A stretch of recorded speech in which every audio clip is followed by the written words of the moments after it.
श्री राम जय राम जय जय राम। श्री राम जय राम जय जय राम। श्री राम जय राम जय जय राम। श्री राम जय राम जय जय राम। बोलिए सियावर रामचंद्र भगवान की जय। वृंदावन बिहारी लाल की जय। उमापति महादेव की जय।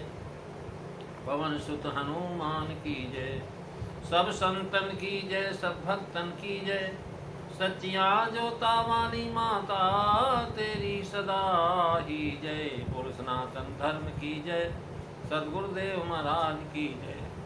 नमो पार्वते पते हर हर महादेव। जय जय सीताराम। आदरणीय मित्रों, श्रद्धालु देवियों एवं विश्वास सभी कथा सुनाओ भगवत सानिध्य में भगवान का चरित्र श्रवण करने के लिए हम लोग उपस्थित हुए हैं। आइए थोड़ी देर भगवान के चरणों में ध्यान लगाते हुए भगवान के कुछ लीला चरित्रों का स्मरण करें। पिछली चर्चा में आप बालकांड के अंतर्गत श्री रामचरितमानस बालकांड दोहा नंबर 105 की चौथी चौपाई जो है श्रवण कर रहे थे। आज हम दोहा नंबर 105 की पाँचवीं और छठी चौपाई पर विचार करेंगे। तुलसीदास जी लिखते हैं कि शारद दारू नारी सम स्वामी राम सूत्रधर अंतर्यामी। जहि पर कृपा करहि जन जानी कबीर जीर नचामहि बानी। मंगल भवन अमंगल हारी द्रवहु सुदशरथो अजीर बिहारी।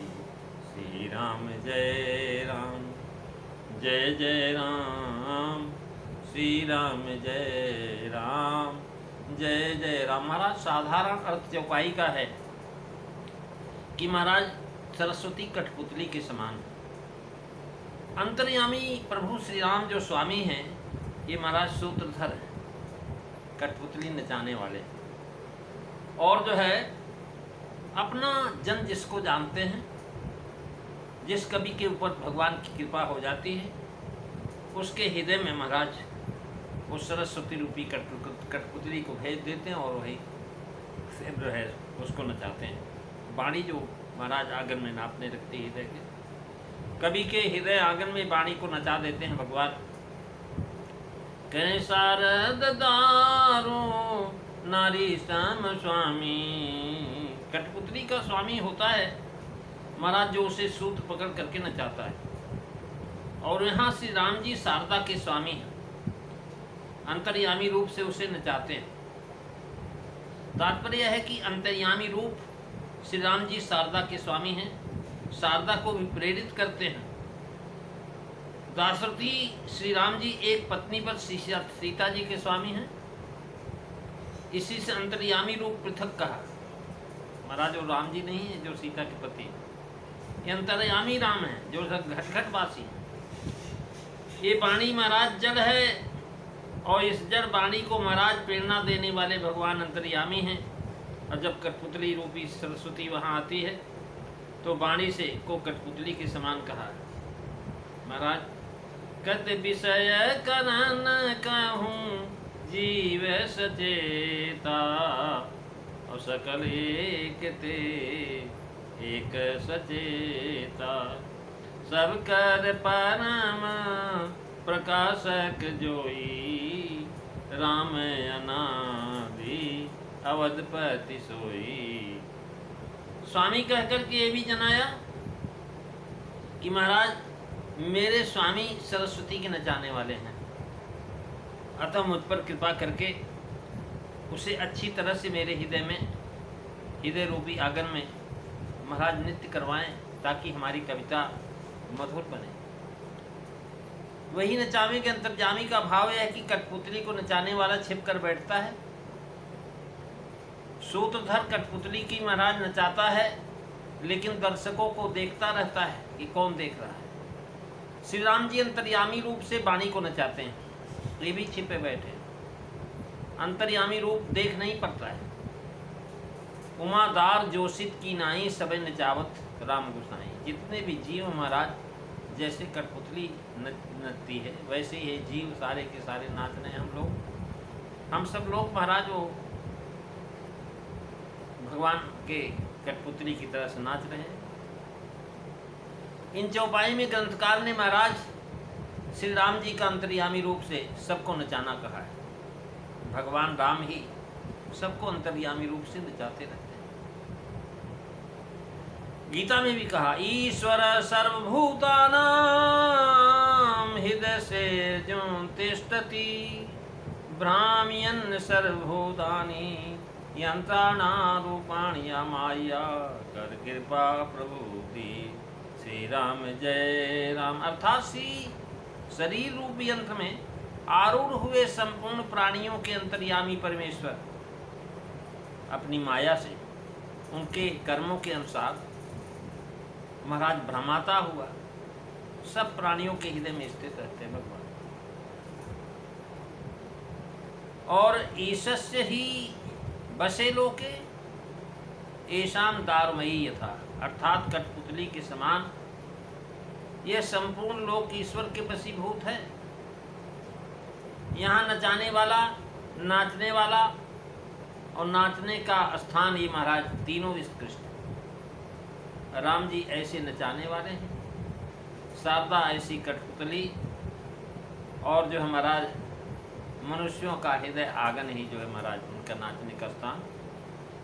राम सूत्रधर, पहले भगवान ने सुमिर गिरापति प्रभु धन पानी में श्री राम जी को गिरापति कह के आए हैं।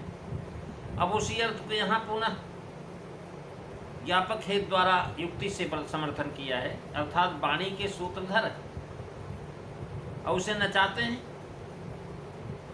इससे जान पड़ा कि उसके स्वामी हैं। अतः जो है यहाँ काव्यलिंग अलंकार है सरस्वती ही महाराज वाणी। कठपुतली तार या घोड़े के बाल से सहारे नाचती, या बारीक तार लगी होती या घोड़े का बाल होता है बहुत तारीख होता, किसी को दिखाई नहीं पड़ता, उसी से नाचती। और महाराज जो है इस प्रकार से जिसे सूत्र कहते हैं वही है बाल। कठपुतली के नचाने वाला सूत्रधर जो है पर्दे में छिप कर बैठता है। वैसे ही प्रभु श्री राम सूत्रधर ये गोसाई दिखाई नहीं पड़ते। साधारण पुरुष जो है केवल सरस्वती को देखता है, वो सुनता है बहुत अच्छा वक्ता बोल रहा है, कैसी सुंदर वाणी। सूत्र क्या है इसमें मतभेद। सूत्र क्या है? कह रहे महाराज अंतर्यामी की प्रेरणा से सूत्र जो है नाभि स्थान यानी परा पानी में लगा हुआ है। फिर आगे चल करके वे लिखते हैं कि काव्य में तीन कारण होते हैं, एक तो शक्ति, व्युत्पत्ति और अभ्यास। शक्ति, व्युत्पत्ति और अभ्यास। शक्ति जो है ईश्वर की प्रेरणा तो सूत्र है, जिसे पकड़ करके प्रभु वाणी को नचाते हैं। व्युत्पत्ति जो है वाणी का वस्त्र है और अभ्यास भूषण है।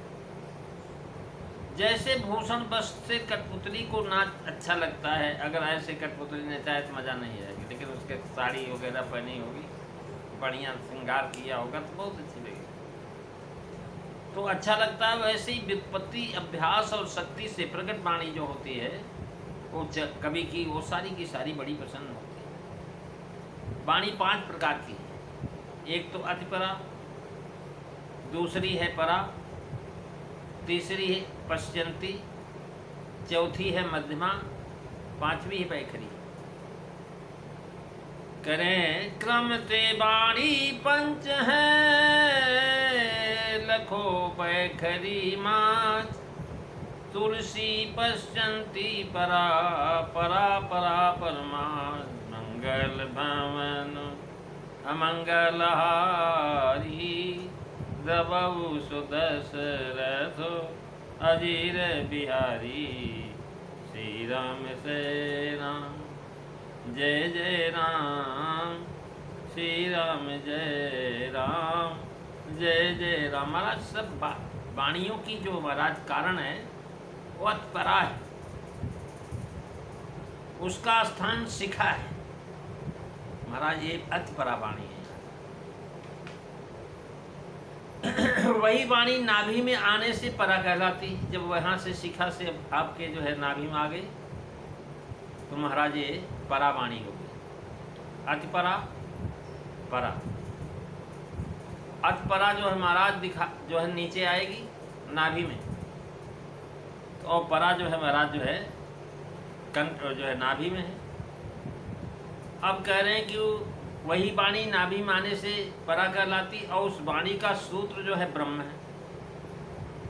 वही वाणी हृदय में कंठ और जिह्वा पर आने से क्रम से पश्चिंती, मध्यमा और वैखरी कहलाती।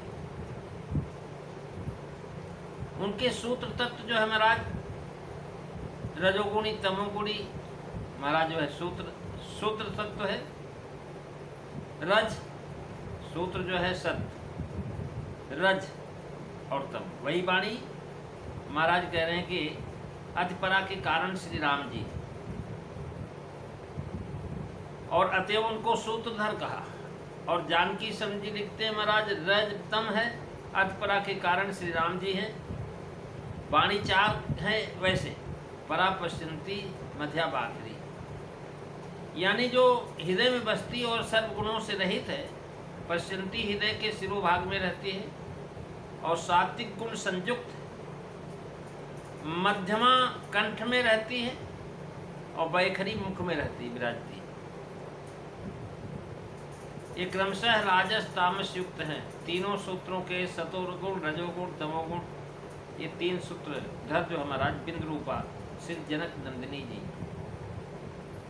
क्योंकि ये गुणात्मा माँ भगवती आद्या कात्यायनी सीता ही कही गई, परंतु परा का सूत्र रेप है और रेफात्मक श्री रामचंद्र जी। इसी ने महाराज ग्रंथकार ने उनको सूत्रधर कहा। और वाणी के महाराज चार स्थान बताए करुणा सिंह जी ने, जिसमें परा, पश्चिंती आदि है। आद्या शक्ति वासुदेव की, पश्चिंती, मध्यमा और वैखरी सूत्रों की, और श्री राम जी की परा वाणी के सूत्र हैं अंतर्यामी ब्रह्म। महाराज ये वाणी के स्थान अलग अलग हैं। वैखरी का जिह्वा है, मध्यमा का कंठ है और पश्चिंती का त्रिकुटी है, परा का मस्तक। इन वाणियों के महाराज स्थान बताए। अब जो है इसे परा वाणी का स्थान भी यदि यही हो तो कोई आश्चर्य नहीं। इस कल्याण के मार्ग में महाराज योगांग के एक कल्याण में आया था, जिसमें कुंडली के संबंध में उस वाणी की चर्चा। और इस प्रकार से कह रहे हैं महाराज, केवल जब आदमी बुद्धि के द्वारा जानने योग्य ही होती, परापश्चंता ग्रहण नहीं होती बहुत सारी वाणी। कह रहे हैं कि जो है बुद्धि के द्वारा जानने में योग्य होती है तब उसको मध्यमा कहते हैं। वही जो है मुख तक आती है और स्रोत के द्वारा ग्रहण होती है, जो मुख से निकली और कानों में आई वो महाराज वैखरी कहलाती है। और यहाँ जो महाराज परावाणी जो है अव्यक्त है, वो मन के विषयों को दूर करके महाराज अंदर से निकलती नाभि के द्वारा, नाद ब्रह्म उसी से प्रकट होता है। तो कह रहे हैं जेहि पर कृपा करें जन जानी। कह रहे हैं महाराज सबसे पहले जो है आपने चौपाई सुना, शारद दारू नारी सम स्वामी और राम सूत धर अंतर्यामी। जेहि पर कृपा करहि जन जानी, कबीर यजीर नचामहि बानी। मंगल भवन अमंगल हारी, दबहु सुदशरथ अजीर बिहारी। श्री राम जय राम जय जय राम, श्री राम जय राम जय जय राम। बोली सियावर रामचंद्र भगवान की जय। प्रेमी सज्जनों, आज इतना ही। अगली चर्चा अगले दिन। अगली चौपाई होगी जेहि पर कृपा करे जन जानी, यानी छठवीं चौपाई का भावार्थ कल की कथा में आप श्रवण करेंगे। बोलिए सियावर रामचंद्र भगवान की जय। श्री राम जय राम जय जय राम, श्री राम जय राम जय जय राम। श्री राम जय राम, जय जय राम। श्री राम जय राम, जय जय राम। बोलिए सियावर रामचंद्र भगवान की जय। जय सीताराम। सभी को